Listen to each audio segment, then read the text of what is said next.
thanks for coming today to the Wayne Public Library program, where we are going to be talking with David Demsey, the jazz coordinator of the William Paterson University Jazz Room Series, and get to know a little bit more about him and also about the program, which has just started its 43rd year.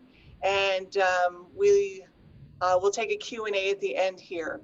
So David, thank you for taking the time to meet with us today. I'm really, really happy that we were able to coordinate this. My pleasure. It's been worth the wait. Yes, And it's it's been a been a long long, wait. we've been trying to do this for a long while. Who knew that we were going to do it on Zoom? And hopefully, I wish for us that we'll do this in person with students performing someday soon. Amen. I hope so. That would be fantastic. So you are a Wayne resident. I am. I have been the coordinator of the jazz program here at William Paterson and on the faculty teaching since 1992. So moved, when I'm a Juilliard student, so I lived in Tenafly. I knew North Jersey pretty well. And when we were moving back here, my wife Karen, who's also on the faculty at William Paterson, we thought, well, there are so many upsides to living this close to New York City, so many advantages. What are the downsides? Well, the one big one was traffic. So, and we realized that Wayne was such a great place to live. The schools were so great, the people are so great, and it's close. I can get to school in, 8 minutes. That's wonderful. Yeah, some of my colleagues that commute from Brooklyn, I just feel so bad for them. Some days, they're spending 3 to 4 hours in the car. I mean, that's just not healthy. So, yeah, we've been Wayne residents for all these years, and our daughter went all the way through Wayne schools, Schuyler Colfax, Wayne Hills, and she now is about to get her doctorate. Believe it or not, I can't even believe I'm saying this, but at Indiana University. That's fantastic. Congratulations to her. Just about to, yes, I'll pass those along. She has worked hard. She went to Binghamton University for an undergrad and then got her master's and doctorate at Indiana in French linguistics. Wow. Yeah, she's so fluent. We were in Paris with her 2 summers ago before any of this hit, and it's weird. I mean, she's so fluent that they don't know where she's from. They can't tell she's American. So Well, when the Montreal Jazz Festival goes on again, she's a handy one to bring along. So. Yes, for sure. And I'm sure you all are card-carrying, library card-carrying members of. So. Absolutely. It's a great town, and we're fortunate to be able to coordinate finally. We have a great university and we have a great library. So there's my little plug for us. Yeah. So when you moved here in '92, were you immediately the jazz coordinator of the Jazz Room Series? Yes. Well, I was immediately coordinator of the Jazz Studies program as a faculty. Okay. There have only been 2 people in my job. We're coming up, the jazz program itself, the academic program, is coming up on 50 years. Wow. In 23, it'll be 50 years old. And in those almost 50 years, there's only been one other person in my job. And his name, the Fishers will know, is Marty Criven, Dr. Martin Criven. And he was the inventor of the Jazz Studies program back when we were one of the first 5 jazz programs in the nation back then. There were That's no incredible. other jazz degree programs around New York City. They had a lot going on at Rutgers, and they had a lot going on down at Rowan. It was called Glassboro State at that point, but we were the first degree program. So I came, and Rufus Reed, the great bassist, hired me in 1992, and the Jazz Room started in 78, 77. So the Jazz Room is slightly, it's a concert series, but I'm answering another question you may have not asked yet, but, it was originally in the school cafeteria, kind of a almost like a coffee house Wow. atmosphere. And the idea was to get an opportunity for students to be personally exposed to this music. And a lot of times they played with the visiting artists, they performed with them. And trivia, a piece of William Paterson trivia, the pianist Joanne Brackeen, who's still active, teaches at Berkeley now in Boston and is still very active. She was the first jazz room artist. And of course, the great Thad Jones played here a lot in the early days. We have his archive here in this space now. So, yeah, we are now in the 43rd season of the Jazz Room series. When was And the Shea now, Performing Arts Center built? uh-oh.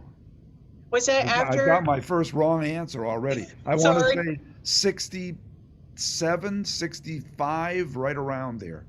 So when Marion did you move Shea, the jazz into the Performing Arts Center? um, well, the jazz room started in 78, and by the early 80s, it had outgrown the school cafeteria. Good. And Glad to so hear this was that. all before my time. By the time I got here, it was a concert series, but we always have tried to enhance kind of a jazz club room atmosphere. And Shea Auditorium does that. It's 1,000 seats, but it doesn't feel like a big hall. It feels like an intimate thing because for those rare Wayne residents who have never been to Shea Auditorium, the stage is not raised. The front row is at stage level. So the seats slope. And if you are sitting in that front section of the front 300 or 400 people, it feels like you're in the band practically. I agree. You It's a know, really fantastic space, great acoustics, and there's not a bad yes. seat in the house. Yeah, it's our choral director and orchestra director might differ with the two of us when we say it has good acoustics because it has really clear acoustics, but there's not a lot of reverberation. So you sing in there, a choir sings, and it kind of goes, thud. You don't get that Carnegie Hall ring time that you do in one of our students in these COVID times just did his senior recital instead of on our campus. He did it at the cathedral in Newark. Wow. Now that's some ring time. If any of you are interested, the recital was in December, but some of it may be still echoing down there. If you want to go down, you might be able to hear it. I mean, it's like a 20-second ring time. So for jazz in Shea, it's perfect because, you hit a bass drum and it doesn't go boom for 10 minutes. You really get a nice warm sound. So we try to enhance that because, of course, we have to use a sound system if somebody's singing or speaking, and we try to get that warm sound. Well, you're doing a great job of it. I've enjoyed every concert I've gone to there. Thank you. Thank you. You are a saxophonist or I am. saxophonist, as some others pronounce it. And I'm curious what brought you to the saxophone versus, say, the trumpet or the piano. Well, I'll tell you the short version.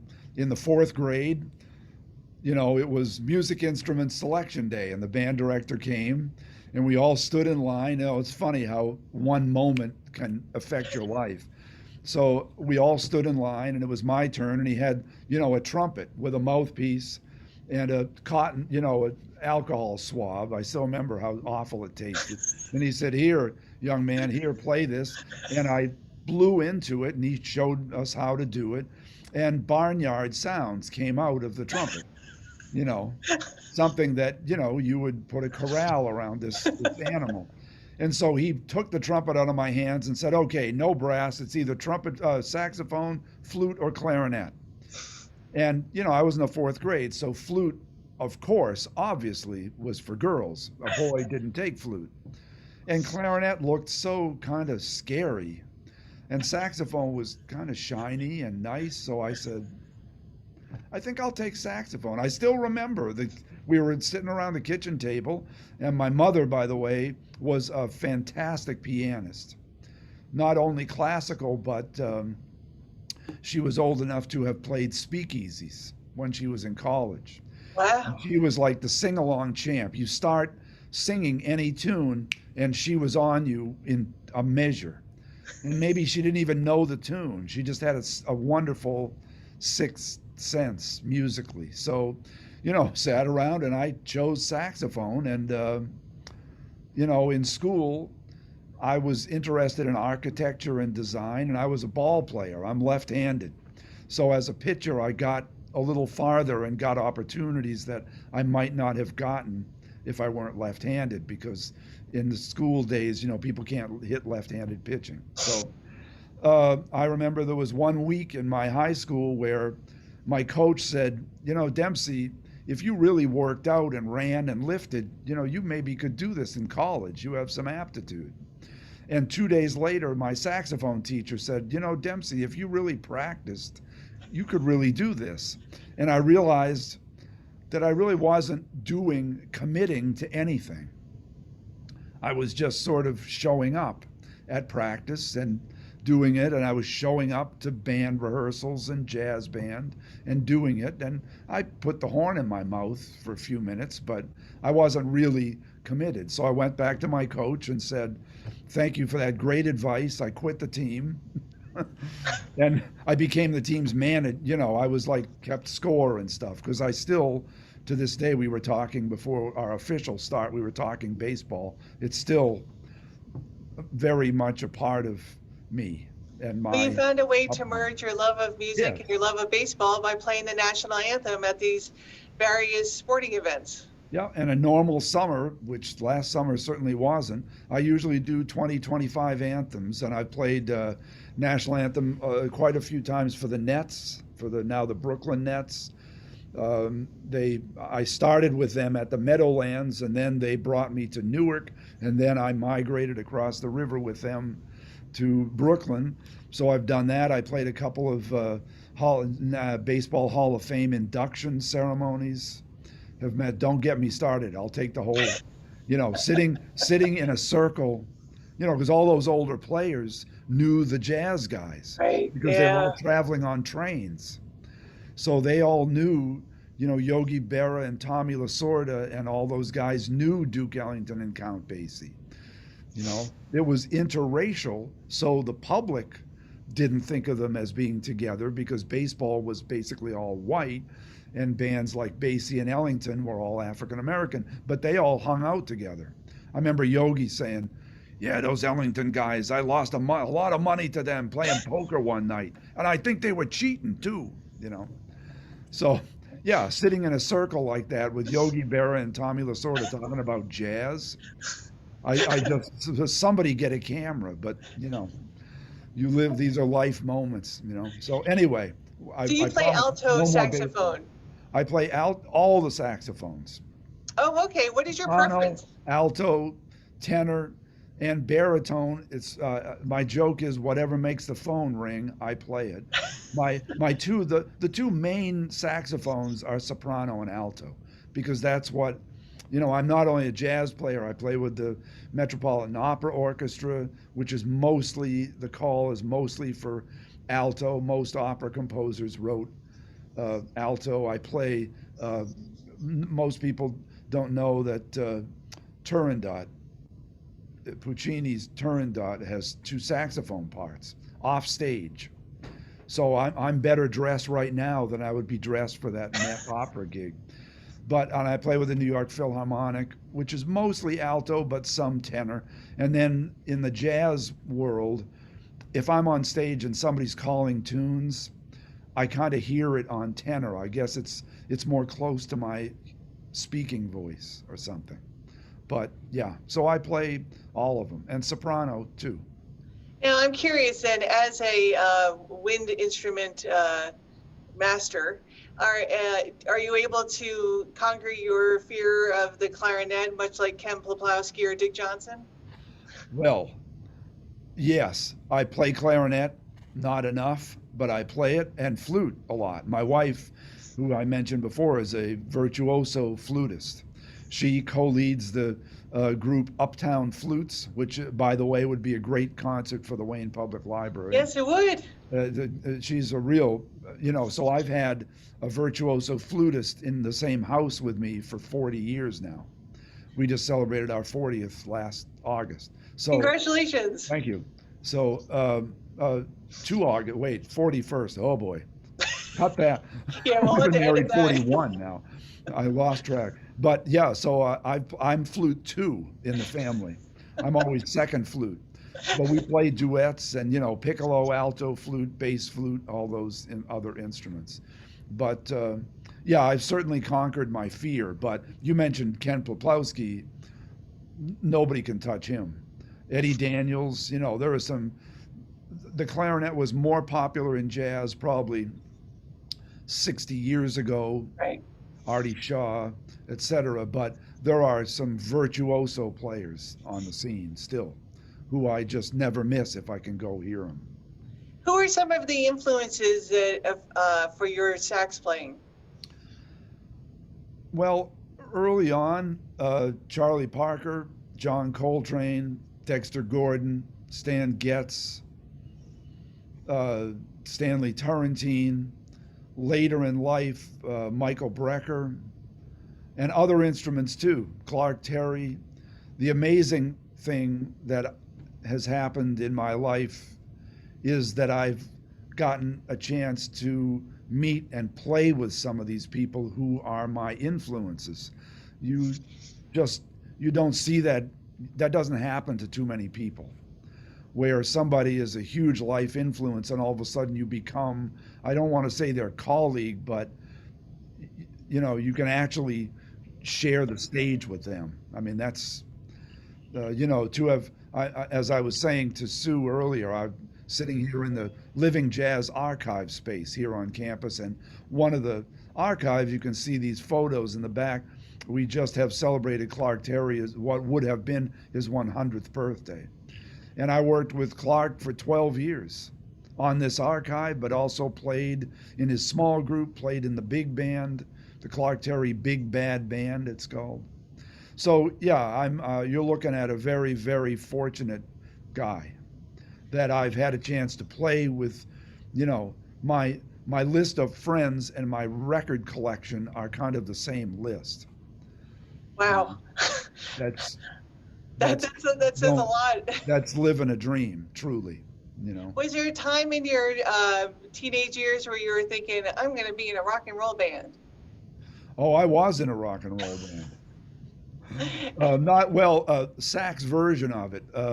So it was in a band, my college years, kind of played through college up in New England. I was in a band that kind of combined Chicago, Tower of Power, Blood, Sweat, and Tears, Stevie Wonder. Wow. And we were just playing weekends, and then we went on the road for one summer, but paid my tuition doing that.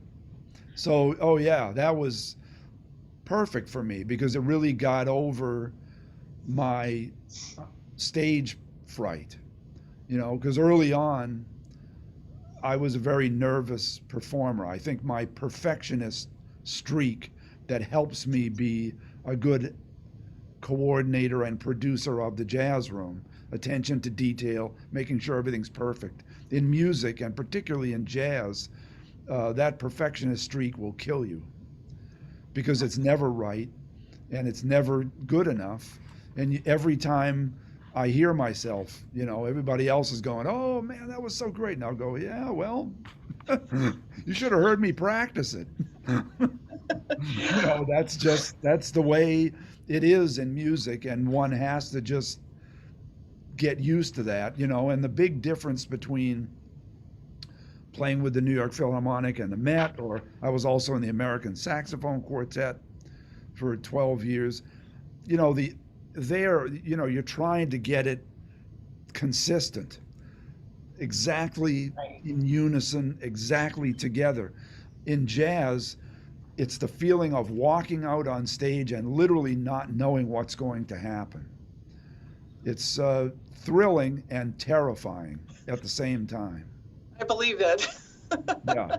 So after your rock and roll was there a definitive day where you said, I'm pursuing jazz now going forward?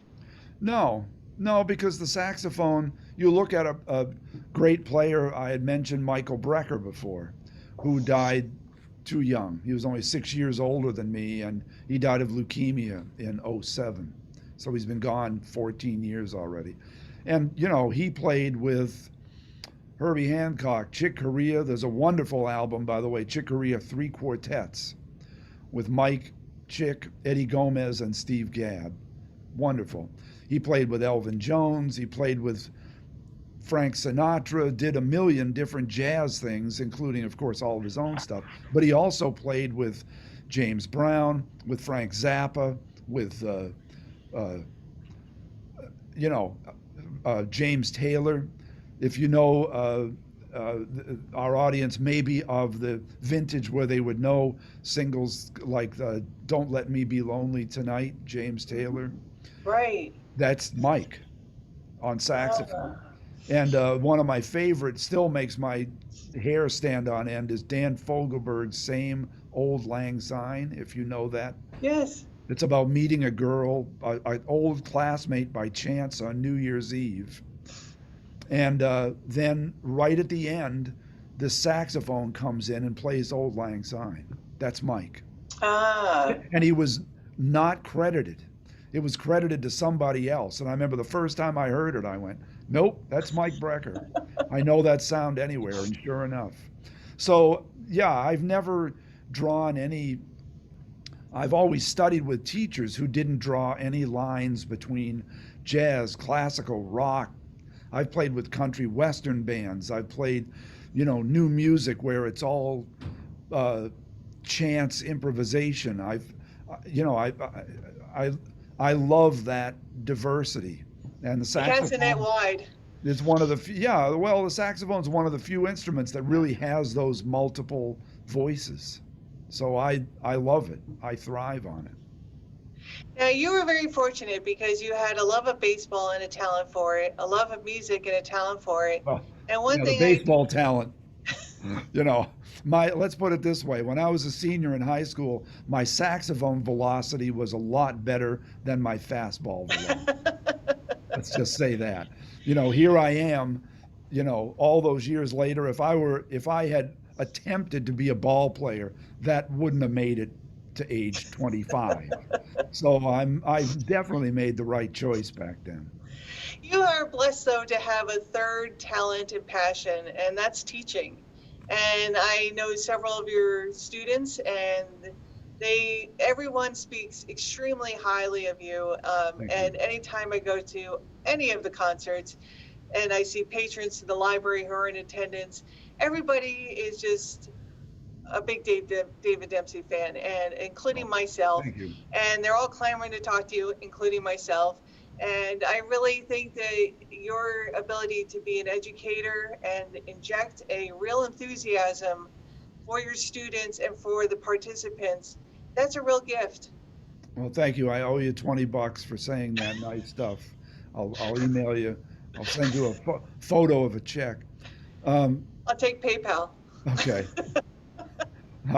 We'll work it out. I think that my teaching has always been fed by the playing. And, life has a way of getting in and out of balance. And it's always, there's sometimes when I'm just teaching, paperwork, scheduling, and not playing. And I just kind of feel, oh, this is hard. And then there's other times when if I have a run with the Met or the Philharmonic or something where it feels like, wow, I'm really getting away from the students here. I'm having to get substitutes. That doesn't happen often, but that also feels out of balance. So when I have these wonderful experiences, that is the inspiration that I bring to my students. I try to bring that inspiration into the classroom so that they feel as though not only for me, but I mean the William Paterson faculty these are historic players. These are Bill Charlap, who I run the program with, and some of our adjunct faculty. I mean, these people, have won Grammys, and they're in normal times, they're getting on planes going to Europe and Japan on a regular basis. And I mean, I want the students to feel when they're studying with them or with me that they're studying with somebody who's really living what they want to do and has a practical, the whole program at William Paterson is based around reality. We call it reality therapy. If there's not a real life reason for asking my students to do something, I won't ask them to do Right. it. But I think the important thing, aside from teaching them the reality and practicalities of being a professional musician, is you and the other faculty members bring such a passion to that. And I tell you, the students are just infected by it and really rise to the occasion. Are there any students of note that come to mind that have gone on to do wonderful things? Yeah, well, we have generations of well-known students now. Some of our earliest well-known students were the saxophonist Bill Evans, same name as the pianist, but a saxophonist who played with Miles Davis. A great one-line side story there. Miles called Bill in the dorms to hire him. He was still a student here, and he hung up because Miles had a very, "Hey, this is Miles Davis." He had a very distinctive gravelly voice, and Bill thought he was being pranked by his classmates, and he hung up on Miles Davis. Back then, there were no cell phones. We're talking 1970, 89, 81, 82. So anyway, Bill Evans, the saxophonist, Carl Allen, great drummer. More recently than that, we've had a young lady, Crystal Torres. Success not only in the jazz era, area. Crystal has been in Beyonce's band, all-female band, for now almost 10 years. She lives in LA doing her own production, very, very successful young lady, vocalist and trumpet. And she fell under the wing of Clark Terry and Dr. Billy Taylor, who spent a lot of time here too. They both mentored her. Another person who's a great alum is Eric Alexander, great saxophonist, selling a lot of records. He was mentored by, now sad to say, the late Harold Mayburn. We just lost him. Yeah. He taught here as an adjunct 39 years. Wow. And amazing, kind of stunning story. He taught here that day, taught a full day of classes, full speed, 110%, and had a heart attack. So may we all go that way. Yeah. So Eric Alexander, Joe Farnsworth, a great drummer who was Eric's classmate. A little before them, young man who is actually on the Jazz Room series this spring, Jonathan Blake, who's a drummer who plays, you were talking about diversity. Jonathan plays with everybody, great jazz musicians, but also plays rock, funk things, has played some with, James Brown and, Maceo Parker and some of James's band people. So, I mean, yeah, Jonathan's a wonderful player and a great person, lives in the artist housing in Paterson. So he's kind of a neighbor, too. So let's talk a little bit about the Jazz Room series. Okay. In its incarnation right now, I believe you have it in the spring, the summer, and the fall. So it's 3 times a year, correct? Right. Yeah, we have 17 concerts a year. There are 6, again, even now, there's 6 Sunday concerts in the fall, 6 more in what we optimistically call the spring, but we just started last Sunday, so you can, if you want, you can call it the winter series, but I prefer not to. And then there's a week of concerts in July. That's our summer, used to be called Summer Jazz Week, but now we've all kind of unified them. It's all the Jazz Room, the Summer Jazz Room. Has it always been this many per year when it first started, or has it developed over time? It developed over time, but by 1980 or so, there were 6 concerts in the fall, 6 in the spring. The summer started in '94. Okay. There used to be those veteran jazz room and area residents will know that we used to have a series at Willowbrook Mall, believe it or Oh, not. really? In that center court in Yes. Willowbrook, there are, I wish we were, if I'd known we were going to talk about it, I could have brought a screen share and a photo. A huge sound stage right there by the food court with light, sound, the whole deal. And it was free for a week. And we had people Wow. like Benny Golson and Doc Cheatham and amazing photos of people who played there, Paquito de Rivera, and it was a nightly thing. And then um, during one or other economic crisis, Willowbrook, I don't know if you remember, during the, I want to say early 90s, it was right around the oil embargo and all that stuff. They lost some of their anchor stores and they said, we just can't afford to do this anymore. Right. So that's when some heroic folks on Paterson, on the Paterson campus, on the William Paterson campus rather, said, you know, because we partnered with Willowbrook. Willowbrook put up some money, but then we put up some money, and they said, let's take that money and do a summer thing here. And I was ready to start a summer jazz workshop for high school students. So, you know, one of the big problems in any summer camp, if you will, is what do you do with the students at night? They've been playing and going to classes all day, so they're kind of exhausted. You can't keep that going 18 hours a day. So we had a guest artist every night. And that guest artist met with the students in the afternoon and then went to play a concert that night. So that's still what we're doing. That's fantastic. The Yeah. opportunity that these kids are getting able to experience is phenomenal. Now, It I is want to just great. also point out that the Jazz Room series or any of the programs at William Paterson has got to be one of the best um, gifts you can give to anybody. It's a really great deal. It's a bargain. The ticket prices are extremely reasonable. We're not paying for gas right now. We're not paying for parking. We're not paying for all those other things. And right now you can cuddle up in the comfort of your own home and pop open a beverage and enjoy the concerts on Sundays.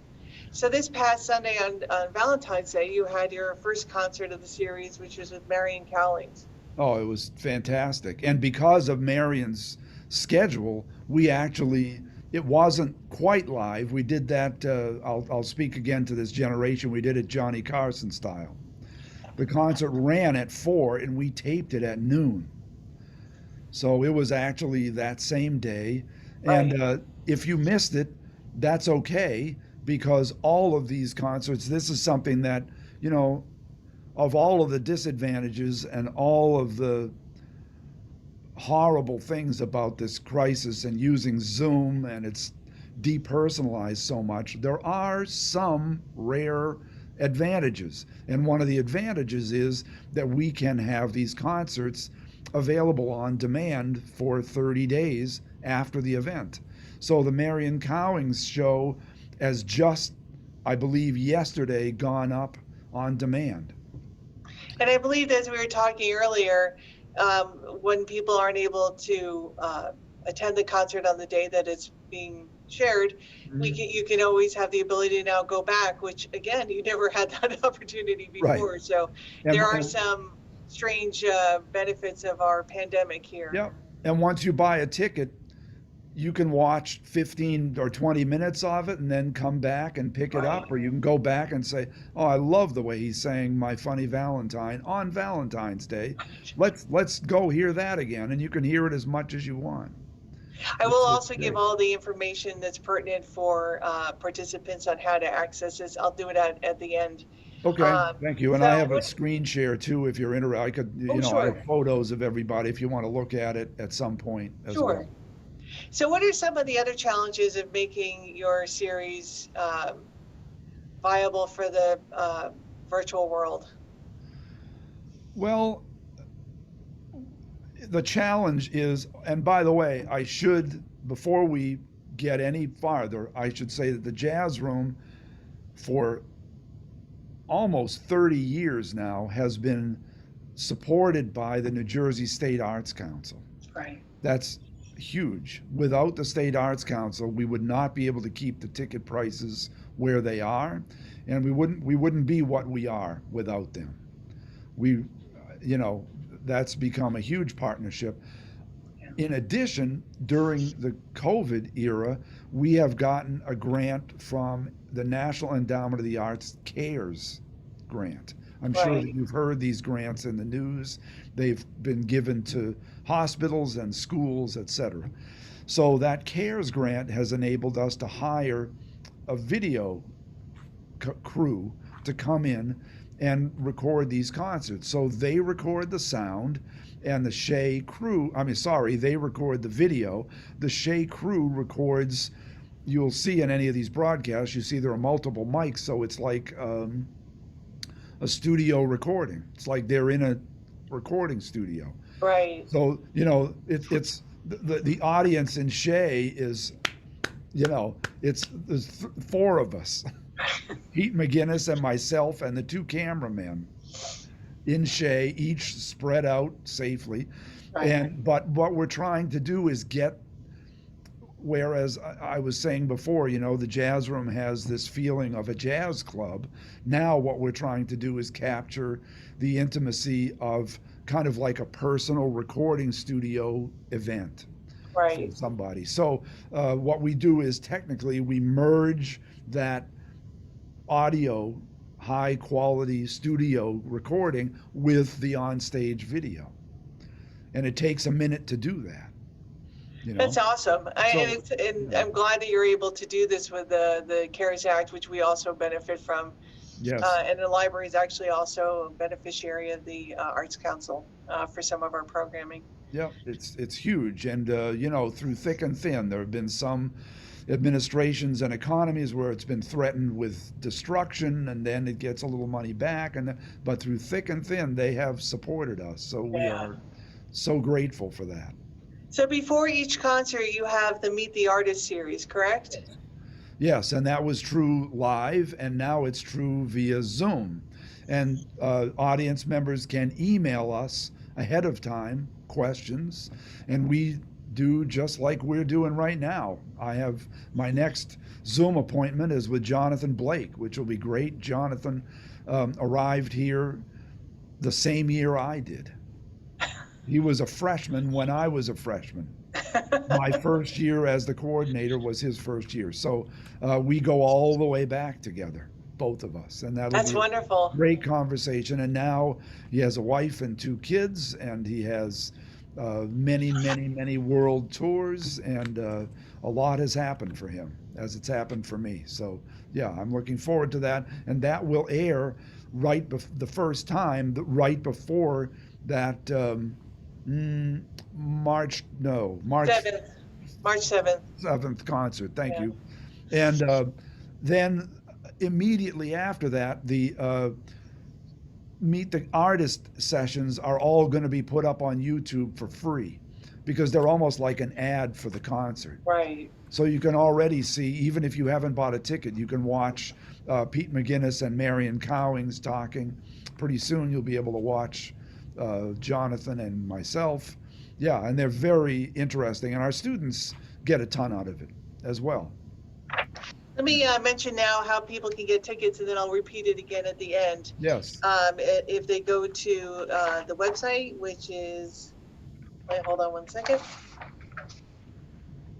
And I'm going to encourage everybody to do this for all the concerts, because it's the best bargain in town. So for concert and ticket information, if you go to www.wpunj.edu/WP presents/jazz-room-series. www.wpunj.edu/WP presents/jazz-room-series. Patty, I can even give you an abbreviated version of that. Do you mind if I do a share screen? Please do. I think I can do this. There's no extra charge for this, by the way. Right. Let's see if I can get this. You can just add it to that PayPal. There we go. Oh, fantastic. So check this address out. Even easy and easier. wp-presents.org. That's it. And that'll take you to the same address.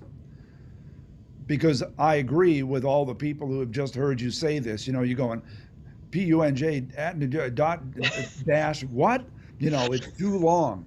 So, yeah, you can just go to wp-presents.org and you're there. It takes you. And here are the folks that are on the Jazz Room. Fantastic. Marion So Collins, who, by the way, was just out of his mind fantastic. Just amazing on Sunday. And his band includes, it's really an all-star young band. I don't want to go into listing names with everybody. You can see Jonathan Blake. He is just a highlight there. He has a young saxophonist with him named Emmanuel Wilkins, who has just won the Thelonious Monk competition. He's getting all sorts of rave reviews, and I've never met him before. Never heard him live, but he's super, super great. So the Jonathan Blake concert is Sunday, March 7th at 4 March p.m. 7th. Right. Then after that is great trombonist John Fedchuk, and that'll be his New York Sextet. And that, again, he's a great arranger, spent many years with Woody Herman, and has a big band in New York, but also has a small group, which is, you know, these days, sadly, the era of the big band, we have pushed pause. Like I conduct, as many of you know, I conduct the William Paterson Jazz Orchestra. Not right now, Right. because there's no safe way. You know, if you look at what is a big band, physiologically, it's 16 people in a room blowing hot air at each other. Medically, that's what it is. Not a good idea. And they make all sorts of bell coverings and everything, but in my opinion, that's slightly theatrical, because the air is still coming out somewhere. You know, if I play the saxophone, you can cover the bell, it's coming out all over the place. So the safe thing to do was to put that on hiatus, as did Mr. Fedchuk, so he's bringing his small group. After that, we have the great New Jersey bassist Ron Naspo, with our Latin jazz ensemble, Chico Mendoza, who's taught here a lot longer than I have. He's over 40 years here at William Paterson himself. So that'll be a great performance. They are still rehearsing for that. And after that, Steve Laspina, who's a great bassist, played with Stan Getz, played with Bill Evans, played with so many great singers. Marion McPartland's trio for many years, and he has a new, actually both John Fedchuk and Steve Laspina have new CDs out. So those are kind of CD release parties. That's great. Yeah. We will, you know, if everybody wants to have a party, we will actually email them a PDF of a glass of champagne if they would like to do that. It's the way to do it. And then the last concert is my partner in running the jazz program here, the great Grammy-winning pianist Bill Charlap, with the fantastic bluesy tenor saxophonist, one of the great tenor sounds in the business right now, Houston Person. So that's just a duo. And it's a great season. Here, I'll sort of get down here so people can, if they want, they can take a screenshot of this if they are enough of a laptop virtuoso to do that. You can capture it. And I also just want to mention, for the mid-monthly bulletin that the library just sent out yesterday by email, it's also available on our website under the e-newsletters. There's a full page that is highlighting these programs with David Demsey that are today and March 3rd, which we'll talk about shortly. But also this entire series is also in our newsletter. So I just wanted to mention that.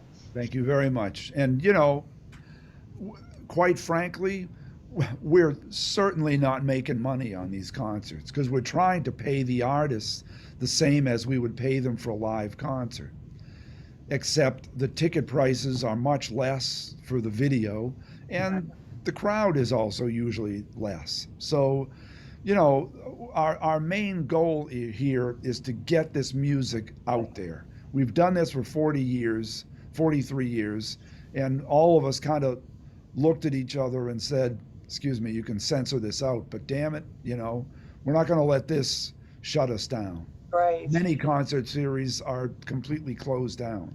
And we just said, Right. we're going to hope for people's support here, and we've got to get this music out, not only for our public audience that's been coming for so many years, but for our students. They need to see these concerts.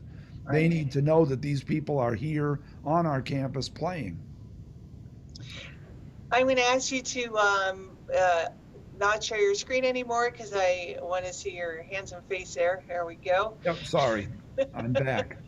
So I want to just also mention the ticket prices again are extremely reasonable. You have a wonderful option there where you are really pay what you want. You have $25, $20, $15, $10 for the public, $8 for non-William Paterson students and William Paterson community. And William Paterson students are free that they get from the faculty.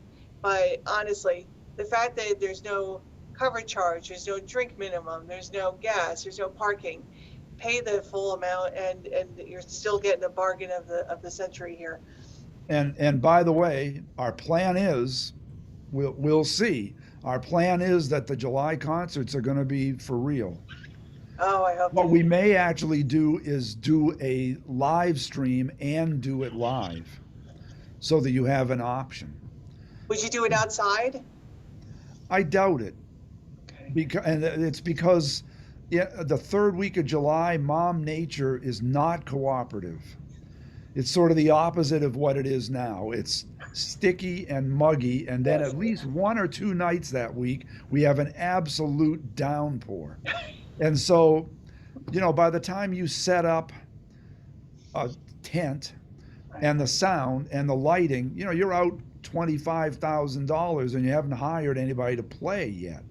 So and even with a tent, these thunderstorms, they're not going to withstand that. Right. So we've just decided, in a 1,000-seat hall, that can handle 250 people now safely. Right. We're doing events there now because you can just sit people 8 feet apart, and it works. The Jazz Room has just made the decision not to do that. Well, that's great to hear. Oh, that's our hope. So I've been attending the Jazz Room series over several years here, and some of my favorite programs that I've been able to enjoy was Johnny O'Neill, who was a real fantastic performer. Yeah. In fact, he's been performing live stream at Smalls. Yes. In New York City. And as you say, it is something that captures that in the intimacy of that jazz room, and you also have that. Yes. I really enjoyed Vince Giordano and the Nighthawks. Some people might be familiar with them if you ever saw the TV series Boardwalk Empire. They did all the music for that. But that was such a fun show. Yeah, we want to have Vince back in a hurry because Vince is really one of the great purveyors of true early jazz. Yeah. And he's around New York.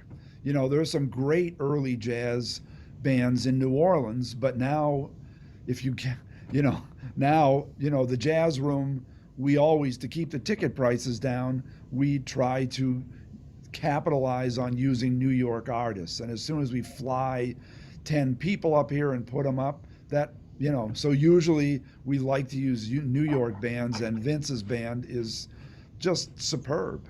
One of, if not the world's great early jazz ensemble. One of the other concerts I very, very much enjoyed was a winter concert you did, and I believe you had led the student orchestra to do Duke Ellington's. Now I'm blanking. Nutcracker. Nutcracker, thank Yeah. you.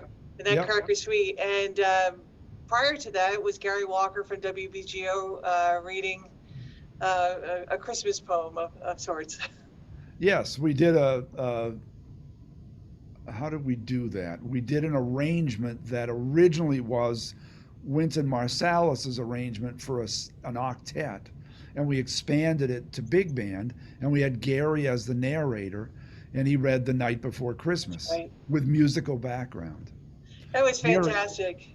Yeah, every time I talk to Gary, he's always, so what? Am I chopped liver? When am I going to come back? And I said, well, you know, there's only certain times of the year when we can do this, Gary.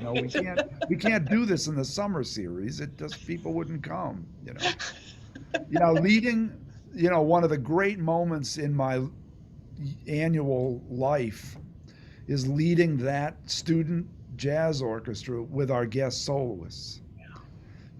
Because for our students, I mean, for the audience, the concert is such a great experience.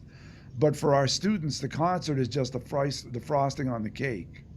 What they've done is spend sometimes the week with this person, rehearsing, being with them, and to be with these historic jazz figures, Jimmy Heath, Benny, who we just lost this year, Benny Golson, but not only our elder jazz musicians, but also, Steve Wilson and Joe Lovano and, Randy Brecker, people who are still, they've made a lot of jazz history, and the students get a chance to rub elbows with them and say, here, let me play this for you. How am I sound? Well, it's almost like they get a private lesson.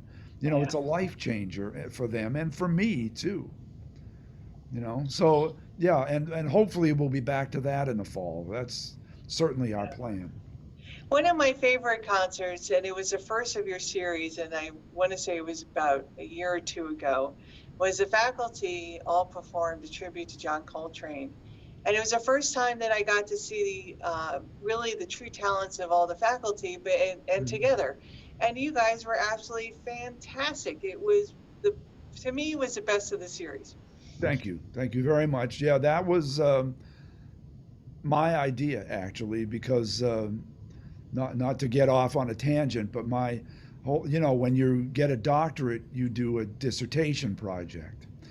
And I was lucky enough to do a dissertation on John Coltrane's Giant Steps, which is one of his more famous, and I might add, difficult tunes.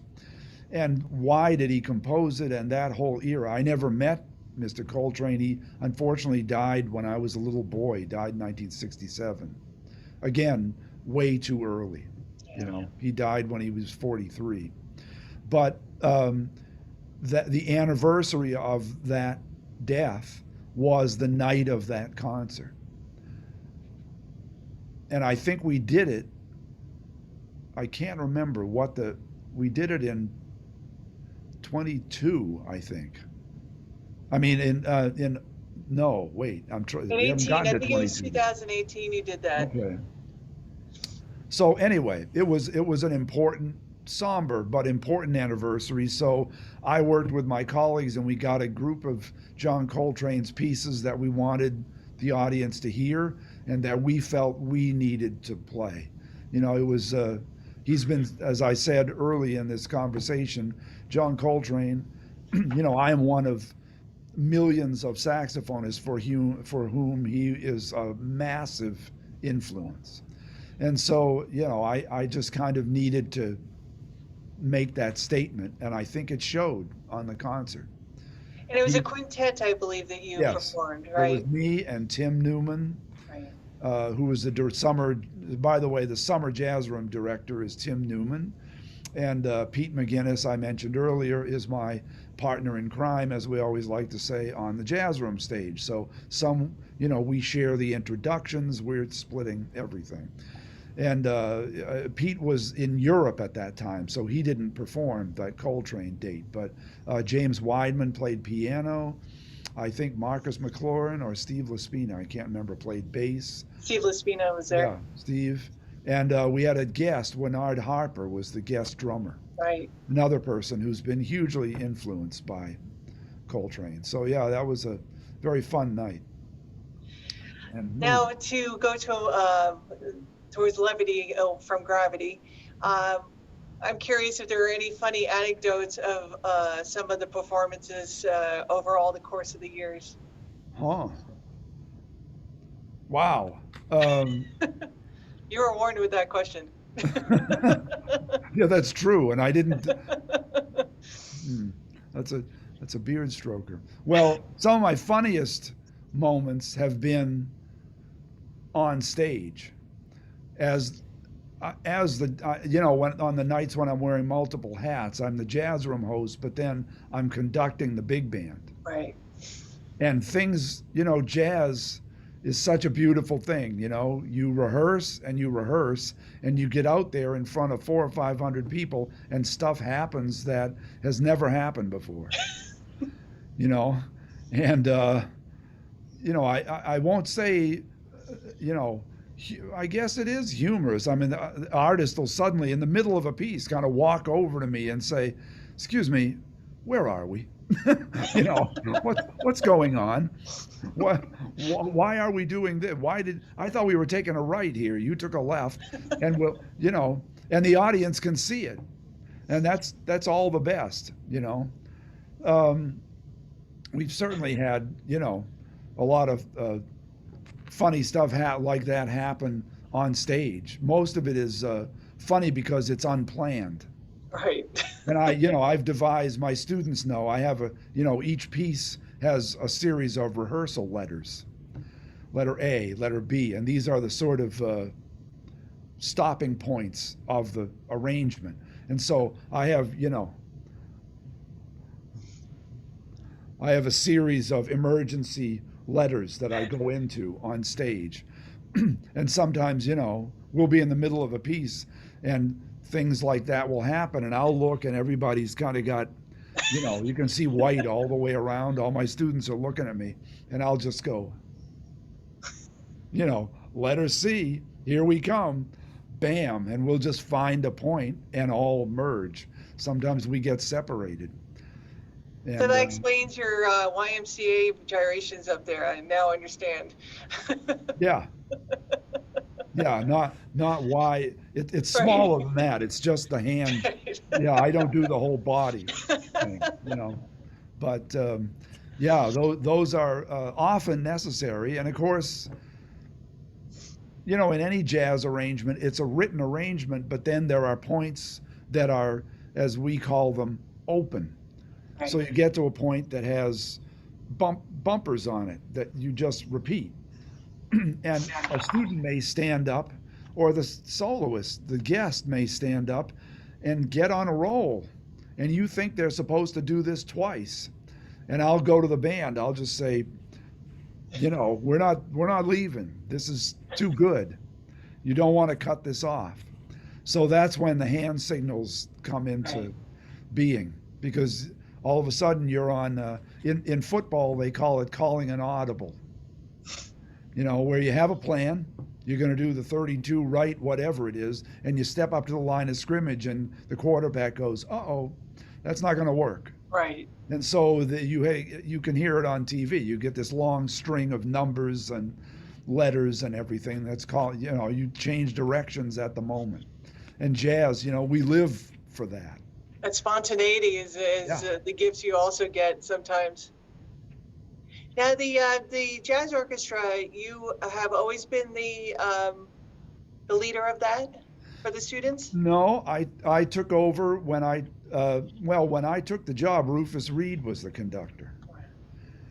And so Rufus did it, and then when he retired in '99, I took over.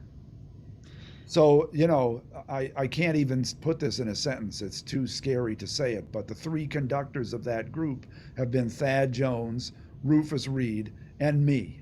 So for that, I apologize. Oh, stop. You deserve that's some seriously size 37D wide shoes to fill, And you deserve the credit because you're doing a great job with them. It's great to work with them and to have a band where the talent is so great that I just come in and say, a letter D, think of it this way, try, and they all go, oh, okay, boom, and it just happens. Right. And then, of course, there are other times when, boom, I'm beating my head against a wall to get something to happen for 3 months, and it doesn't until the last moment. But, so I'm not the original conductor. One of the questions I have for you, which I had not included in my email, and it's a big one, is how do you feel that jazz is going to continue with the younger generation? And is there a way to inspire more people to continue with playing it or continue with listening it? It's a kind of big question right there. Well, uh, I think that the jazz audience will always be there. The jazz is it's a major part of our country. It's really the only truly American art form, jazz and the blues. All of our music comes out of that. Rock, R&B, rap, country, western, everything that we consider to be American culture music comes out of the blues and jazz. So the audience will always be there, but I think it will be a slightly smaller audience, slightly. You know, Jazz record sales are like this, and pop record sales are a 16-foot high graph compared to this. For our students, I think that, for anybody that goes into any area in music, you don't choose music like you choose a major in business. Music chooses you. And for most of our students that are this good and this talented, there was nothing else they could do about it. The music was and is too loud in their heads for them to major. They're smart. Interesting statistic, our jazz program has the highest number of honor students and the highest SAT number total average on the campus. So, you cannot be a dummy and play this music. So they could have majored in other areas and been wildly successful. But as I said, the music is too loud in here. They have to do this. And so we're here to help them, as I said early on, reality therapy. We're here to help them convert that music in their head that they can't stop playing into a life through getting them to know better how to market themselves, how to broaden themselves. Because, early on, a lot of students, they say, I want to do that. I want to be that person. I want to play that music on that record. It's a very narrow image of what they want. And of course, life isn't about that. So we try to, expose them to continuously widening varieties of music. And of course, I'm a classic example of somebody, my degrees, Juilliard and Eastman, are not in jazz. I didn't expect to get, now look at the trouble I'm in. I didn't expect to be a jazz educator, quote unquote. I expected to be, I don't know, a classical saxophonist playing some jazz, but life takes its turns. And for most of our students, what they want to do, what they want to be, who they want to be, in fact, who they are, has a huge change between the ages of 18 and 22. Right. At age 18, they're barely out of high school. And a lot of them are still mentally, they're still in high school. They're waiting for the next teacher to tell them what to do. And it's interesting that you mentioned the SAT scores, because there's always been the long-standing math and music correlation. And I think what concerns me is the fact that so many schools have cut music programs to their detriment. And then that gives me the concern is, are we going to have a generation coming up who doesn't understand or appreciate the music in the way that we were schooled and educated as youngsters? Yeah, I agree. I mean, I'm worried about it. I know that, my Juilliard classmate, Wynton Marsalis, he has a great quote. Somebody asked him about the biggest concern in jazz education, and he said, my concern is not about all of the great jazz programs that there are in colleges and even in high schools. He said, my concern is that teachers are not teaching music at all in the schools. So we said it's like it's changing the way our brains are wired. Exactly. That a lot of people think of music as being something you put on in the background. It's something that's on in an elevator or something that's on at a party. It's not something that you actually pay attention to. But I think that is changeable. You Yeah. know, I am always an optimist. I think that the fact that our new First Lady is a teacher, who, by the way, has now said that she's not given up her teaching job. She Yes, teaches right. at a community college. So the fact that we have a First Lady and therefore a president that's so involved in education, that it's not just something you do to get a job that makes you more money, Right. that the job and the money are an offshoot of being a well-educated person who can Right. express themselves in writing and in speaking, and who understands our culture and who understands their possible role in it, you know? Right. So, um, as I said, I'm an optimist. I do think that, you know, it was heartbreaking a few years ago when City of Paterson laid off 80% of their music faculty. Right. You know, they're still recovering from that. You know, they Well, haven't come back yet. if you keep doing what you're doing, David, I have a feeling that we'll get through this next generation at least, right? Well, yeah, and I'm a regular in public schools too. I've been, Yeah. you know, most recently I've been Gabe Batiz, the band director at Wayne Valley, is one of our music ed alums. He's a classical trumpeter, not a jazz major. But I knew him as a student, and now, of course, he's the band director. Many of the music faculty in the town of Wayne are William Paterson alums, and so I'm regulars in their classrooms too. You know, I'm not looking for money. I'm not looking for a clinic gig, which some artists do. You know, they go in and do residencies and everything. I'm going in to try to support them. You know, and I probably do, again, in normal times, I do 6, 8, 10 public school residencies a year. Sometimes it's a more long-term thing where I'm a guest artist with their jazz ensemble, and sometimes I just go in for a couple hours and rehearse the band. That's fantastic to hear. I'm really curious how you Happy. find all the time to do all this. Well, I mean, you make time. Yeah. You know, when young students and their teacher are saying, "Could you please come and work with us? We need you." What am I going to say? I'm sorry, I need to watch Dick Van Dyke tonight. I can't come. I mean, you know, you go and you do it, and it works well that, you know, a college faculty member's teaching schedule. It's not like public schools where I have class.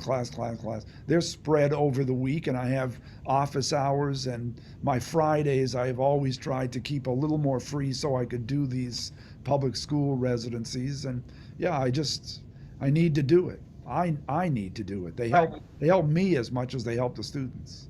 Well, that speaks to your passion and commitment as an educator, which again, you're very fortunate to wear 3 hats and have great passions. Well, we'll throw the baseball in there still. So Yeah, one's a baseball hat, whatever yeah. the other 2 styles are, you can choose. I have way too many baseball hats. Team will always say, "Hey, we got a new cap here. Let me go in the locker room and get." Okay, you know. Don't, yeah, our closets are just full of, you know, boxes of hats. You know, it's crazy. Was there anything else you wanted to add, David? Well, please come. Please be Yes. with us on the Jazz Room. That's all I can say. Please, and you know, to this relatively intimate crowd, please spread the word. Yes. You Yeah. know, take that link and put it up on Facebook. Send it to your friends. I mean, it's as Patty so kindly said, it's true. It's the greatest bargain anywhere. $10, and if somebody's a student, it's cheaper than that. Yeah. And once you've seen it, you can keep watching it. So, and as I said, hopefully by this summer, it's back for real again. Just Yeah. please come be with us, because once I think you can sense my passion, but Patty, I can also sense your passion and enthusiasm. you know, for having been at these concerts. You know what it's like. It's a great thing, and for somebody in Wayne, it's right in your doorstep. So many Exactly. people in Wayne, they say, "Well, no, I don't go to jail. I did, you know, going into the city, it's such a traffic and everything." Sunday afternoon, 4 o'clock, you're home for dinner.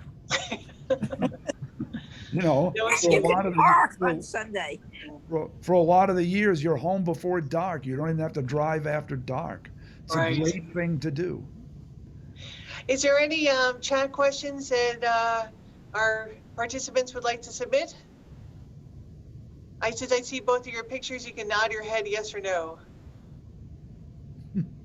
Okay, so I've said I just want to, everything that there is to be said. yes, I want to talk a little bit about our next program. It's going to be Wednesday, March 3rd at 12 noon, and we're going to have another wonderful discussion with David about the Living Jazz Archives. And I'm very excited about this because I have not had a chance to get familiar with this in person, and this is going to be a really great meeting. So if you're interested in participating on this, please register through our library calendar. It's our library homepage is www.waynepubliclibrary.org, and you'll see the calendar there, and you'll be able to register, and I'll send the Zoom invite.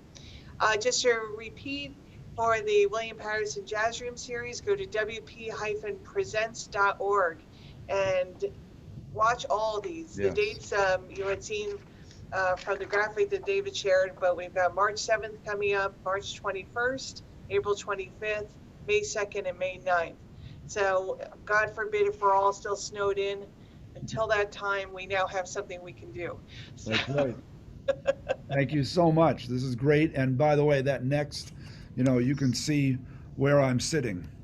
This is a great space, and this will be a daring attempt to actually walk around with this thing and give you a walking tour. I have great So, confidence. Thank you. I don't. No, I will. I'll be practicing. Thank you, David, so much for making the time for us today, for Thank you. participating. And Thanks I'm to really both of you for excited to coming. see you on your series, and I'll see you on the 3rd. Thank you so much, Patty. I appreciate it. And All right, Martha have a great and, day. Be and safe. Sue, thank you. Thank you. Okay. Take care. Bye-bye.